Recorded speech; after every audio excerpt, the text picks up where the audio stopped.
पहलगाम नरसंहार के बाद जब अवैध बांग्लादेशी और पापी पाकिस्तानियों पर आंतरिक प्रहार किया जा रहा है, जब घाटी में शत्रुओं की खूनी चुनौती के बाद समूचे देश में एंटी घुसपैठिया ऑपरेशन का नया संस्करण चल रहा है, जब गली गली में घूम घूम कर गैर कानूनी रूप से रह रहे पड़ोसी मुल्कों के नागरिकों को निकाला जा रहा है, जब भारत को धर्मशाला समझकर रहने वाले चोरी छिपे रहने वाले बांग्लादेशियों को बिल से बाहर किया जा रहा है, जब गुजरात में 6,500 से ज्यादा अवैध बांग्लादेशियों को पकड़ा गया है, तब सवालों के चक्रव्यूह में खड़ा है ये शख्स जो हिंदुस्तानी है, जिसका नाम मोहम्मद अख्तर भी है, महमूद पठान भी और लल्लू बिहारी भी, जिसकी पहचान इतनी है कि इसने गुजरात में मिनी बांग्लादेश बसा दिया।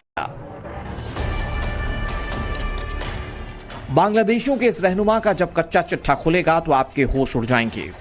घुसपैठियों के इस हमदर्द की जब कुंडली खुलेगी तो सच्चाई जानकर आप दंग रह जाएंगे, चौंक जाएंगे जब इस शख्स के पाप के स्याह सच आप जानेंगे।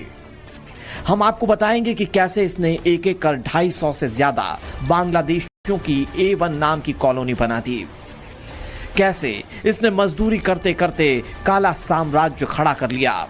लेकिन शुरुआत एकदम शुरू से। उत्तर प्रदेश के कासगंज से 50 किलोमीटर दूर एक गांव है मरगैन। वहां से 1984 में मोहम्मद अख्तर नाम का एक लड़का मजदूरी करने गुजरात गया। उसने अहमदाबाद में मजदूरी करते करते लोकल लोगों से अपनी जान पहचान बनाई। उसके बाद चंदोला के जिस तालाब पर काम करता था, वहीं पर आसपास की खाली जमीन पर कब्जा करना शुरू कर दिया।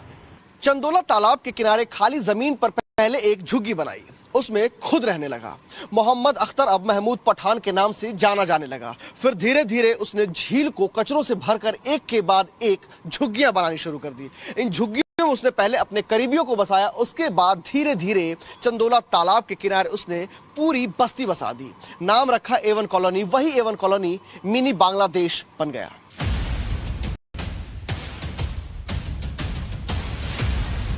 अवैध बांग्लादेशियों की इस बस्ती का सरदार था महमूद पठान, जिसे बस्ती वाले लल्लू बिहारी के नाम से जानते थे। लल्लू बिहारी और उसके इस काली बस्ती पर तब कार्रवाई शुरू हुई जब पहलगाम में आतंकी हमले के बाद नए सिरे से एंटी घुसपैठिया ऑपरेशन शुरू हुआ। पूछताछ हुई, कागजातों की पड़ताल की गई। तब पता चला कि लल्लू बिहारी ने अहमदाबाद में 250 से ज्यादा बांग्लादेशियों को बसा दिया है, जो आम हिंदुस्तानियों से इस कदर घुल मिल चुके हैं कि अंतर करना मुश्किल है। बांग्लादेशियों के रहने के लिए जो झोपड़ियां बना दी गई थी, उसमें अवैध रूप से बिजली का कनेक्शन भी दिलवा दिया गया था। महमूद पठान न सिर्फ बांग्लादेशियों को बसा रहा था, बल्कि उन्हें हिंदुस्तानी नागरिकता भी दिला रहा था। साथ ही अहमदाबाद की डेमोग्राफी चेंज करके अपने काले साम्राज्य का विस्तार भी वो कर रहा था। इन अवैध बांग्लादेशियों के जरिए वो अपना धंधा चला रहा था। सबसे पहले जानिए कि वे 8 पाप कौन से हैं जो महमूद पठान के नाम थे।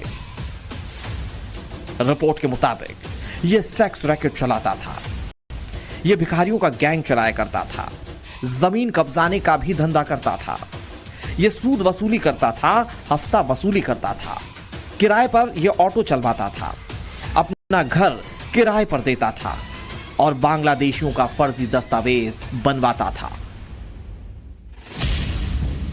बताया जा रहा है कि जिन बांग्लादेशियों को अपनी A1 कॉलोनी में यह किराए पर रखता था, उसकी महिलाओं से सिलाई मशीन और झाड़ू बनाने की फैक्ट्री में काम करवाता था और रात को बांग्लादेशी महिलाओं से शरीर का व्यापार करवाता था। रिपोर्ट के मुताबिक चंदोला में हर तरह के गैर कानूनी धंधे चल रहे थे। इतना ही नहीं, दावा है कि उसने अवैध बांग्लादेशियों की भिखारियों का एक गैंग भी बना रखा था। रिपोर्ट के मुताबिक वो हर भिखारी से 500-500 रुपए वसूलता था। इतना ही नहीं, 200 से ज्यादा ऑटो और 250 से ज्यादा ई-रिक्शा इसने रखे थे, जिसे इन्हीं बांग्लादेशियों को चलाने के लिए देता था और उसके बदले वो किराया वसूलता था। लल्लू बिहारी नाम से एक जो आदमी जिसकी पहचान थी, वो इतना ज्यादा एरिया एनक्रोच किए हुए है कि वो फाइनेंस का धंधा करता था। उसने यहाँ दुकानें बना ली थी, अपना मकान बड़ा आलीशान सा बनाया हुआ था, एक घोड़ा भी उसके पास से मिला है। अभी आप देखोगे तो यहाँ 200 से ज्यादा ऑटो रिक्शा वो रखता था, उनको भाड़े ऊपर देता था। इनफैक्ट उसका फाइनेंस का बड़ा बिग बिजनेस बताते हैं। और इंटरेस्टिंग बात यह है कि लल्लू बिहारी ही लोगों को जो एग्रीमेंट था, फॉल्स एग्रीमेंट, रेंट एग्रीमेंट वगैरह बनवा के उनसे पैसे लेता था। पुलिस ने जब कड़ी दर कड़ी जोड़ते हुए पड़ताल शुरू की तो एक एक दस्तावेज सामने आने लगे। पुलिस को गाड़ियों के साथ साथ पार्किंग वसूली के कागज भी मिले। ये आप सबूत देखिए कि किस तरीके से अवैध हफ्ता वसूली उनसे किया करता था। गाड़ियों के या फिर मकान के नाम है, अमाउंट है 5,000 6,000 और लोगों के नाम है। उसके बाद जिनको लिखना पढ़ना आता है उनके सिग्नेचर या फिर उनके इस तरीके से अंगूठे के निशान, ये सब कुछ दिखा रहा है। आप देखिए, सिर्फ इतना ही नहीं, यहाँ पे आपको गाड़ियों की पार्किंग के लिए अवैध तरीके से जो पार्किंग वसूलता था उसकी गाड़ियों के नंबर आपको नजर आएंगे। ये आप देखिए किस तरीके से पार्किंग कार्ड तक बना रखा था उसने। और यहाँ पर ये A1 नगर जो कहलाता था, उस A1 नगर की वसूली के लिए देखिए इस तरीके से बाकायदा कार्ड बना रखा था। ये सारे लीगल दस्तावेज जो है अब हत्थे चढ़ चुके हैं। महमूद पठान ने 150 झोपड़ियां बनवाई थी जिसमें बांग्लादेशी घुसपैठिए रहते थे। इसका किराया 2 से 2,500 रुपए के बीच था। वे बांग्लादेशियों को ब्याज पर पैसे देता था। इन सभी गैर कानूनी धंधों से उसकी आय हर महीने लाखों की होती थी। रिपोर्ट के मुताबिक करीब 10 लाख रुपए महीना वो इन बस्ती वालों से कमा रहा था। इस बार प्रशासन ने पूरी बस्ती ही जमींदोज कर दी।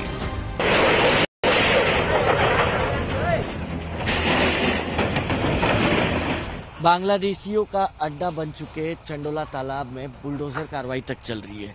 एक दिन पहले ठीक यहाँ पर इन सभी मकानों की बिजली काटी गई थी और सुबह सुबह आज करीब 60 बुलडोजर के साथ अहमदाबाद में बड़ी डिमोलिशन ड्राइव जो है वो चलाई जा रही है। हर तरफ आपको सिर्फ और सिर्फ पुलिस जवान नजर आएंगे। करीब 2000 से अधिक पुलिस जवानों के साथ आप देखेंगे यहाँ पर किस तरीके से ये डिमोलिशन ड्राइव जो वो चल रही है। चाहे अवैध तरीके से खड़ा किया गया धर्मस्थल हो या मकान हो या दुकान हो या फार्म हाउस हो, सीधा मैसेज दूसरी ओर इस डिमोलिशन ड्राइव के जरिए ये तक दिया जा रहा है कि घुसपैठियों की गुजरात में किसी भी प्रकार की कोई जरूरत नहीं है। जमींदोज की गई इस बस्ती से पिछले साल अक्टूबर में भी कई बांग्लादेशी पकड़े गए थे। पुलिस कार्रवाई में पता चला था कि कई बांग्लादेशी हिंदू नाम बदल कर रहते थे। तब जब कार्रवाई हुई थी तो कई बांग्लादेशी फरार हो गए थे, लेकिन कुछ ही महीनों में ये फिर से भर गए। इस पर सरकार पूरी और पक्की कार्रवाई कर रही है। घुसपैठियों को पनाह देने वाले एक एक व्यक्तियों का ऐसा हाल किया जाएगा कि जीवन में गलत काम करने का सपना भी नहीं देखेंगे। आपने देखा होगा कि चंदोला तालाब में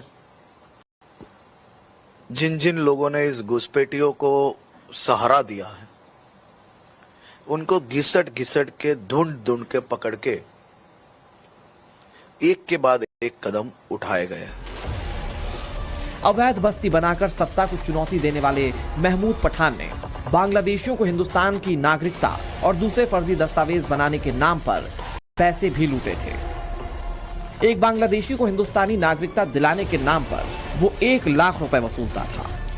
आधार कार्ड बनाने का चार्ज 25,000 रुपए था, जबकि 5,000 रुपए लेकर ये पैन कार्ड बनवा देता था। दावा है कि इन्हीं पैसों के दम पर महमूद पठान ने करोड़ों का काला साम्राज्य खड़ा कर लिया। 3 फार्म हाउस बनवा लिए। हालांकि उसके फार्म हाउस पर भी बुलडोजर चल चुका है। पुलिस की गिरफ्त में आए महमूद पठान से पुलिस पूछताछ कर रही है। एक एक सच को उगलवाने की कोशिश की जा रही है, लेकिन सवाल ये कि क्या बिना अधिकारियों की मिलीभगत से इतने बड़े पठानबाड़ी को बसा पाना मुमकिन है? अवैध तरीके से बिजली कनेक्शन दिया गया था, क्या उसमें भी अधिकारियों की मिलीभगत है? इन सवालों के जवाब की तलाशी के बीच अहमदाबाद से 250 किलोमीटर दूर अमरेली से एक मौलाना के पाकिस्तानी कनेक्शन का खुलासा हुआ है। मौलाना मोहम्मद फजल शेख। पुलिस ने मौलाना मोहम्मद फजल शेख को धारी के हिमखिम डिपाड़ा इलाके में स्थित मदरसा से पकड़ा। मौलाना मोहम्मद फजल शेख के पास से एक मोबाइल फोन मिला। इस मोबाइल फोन में वह पाकिस्तान और अफगानिस्तान के सोशल मीडिया ग्रुप्स भी मिले। मौलाना का फोन एफएसएल की जांच के लिए गांधीनगर भेजा गया। मौलाना के पाकिस्तान कनेक्शन की जांच अब गुजरात एटीएस करेगी। आपको बता दें कि पहलगाम में आतंकी वारदात के बाद देश भर में पाकिस्तानियों और बांग्लादेशियों के खिलाफ ऑपरेशन चल रहा है। इसी के तहत गुजरात में भी संदिग्ध लोगों की जांच की जा रही है। इस दौरान कहीं संदिग्ध मौलाना पकड़े जा रहे हैं तो कहीं अवैध बांग्लादेशियों की बस्ती मिली।